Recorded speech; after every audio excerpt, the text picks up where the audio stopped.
Hey, it's Kate. I hope you're having a great day. What's in the garden today? We are planting up some patio containers. Here's the patio. It mostly gets full sun, except for a few spots. And here's the plants I have picked out. I think we have more than we need, but it is hard to resist when you're at the store. I also have a few things I started from seed in case we need backup. I've refreshed these containers by mixing in some slow release fertilizer, and I also added some fresh potting mix just to top them up.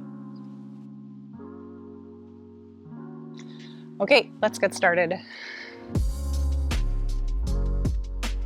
So I use the Spiller Filler Thriller mantra while I'm choosing plants for a container. It's fairly self-explanatory. The spiller plant should be something that cascades over the side. The filler is a nicely shaped, sort of mounding plant, and the thriller should be something taller that adds vertical interest.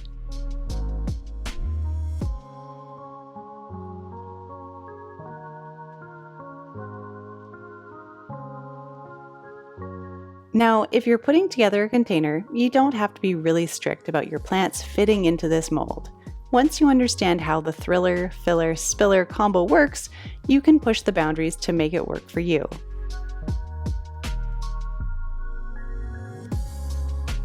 The main point this method brings forward is having a difference in plant heights, and you might need to adjust depending on the container you have so it works for you. There are, of course, other attributes you can consider when putting together a combination of plants, and that starts to bring us into visual design basics. So, some things to consider are height, color, texture, and scale. And the short explanation is some of these things should be the same between plants, and some should be different. When you have multiple plants that have something in common, that attribute can help them feel like a matched set. But if they have everything in common, it might look a bit bland. So if there's something that's different about them, that will help set them apart, adding visual interest. But if you go overboard and everything is different, it might start looking a bit chaotic.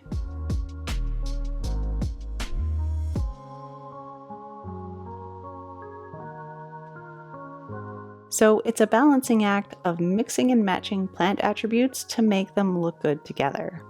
If you're curious about visual design, just search for visual design elements. You'll find plenty to get started.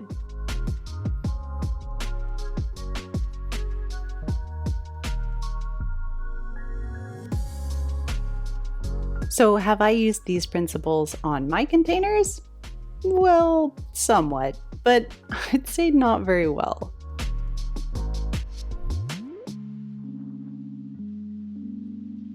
I'll admit I really enjoyed shopping for annuals this year. There were a couple specific plants that I really wanted to find, but otherwise I see it as a great opportunity to experiment. These plants are only going to be here for this season, so it's low commitment. And I want to use that opportunity to try out new plants and pick something I've never grown before. After all, these containers are for my enjoyment, and I think that's the important part to remember. It's just for you, so pick the things you want to grow. If you're not following the rules, it doesn't matter.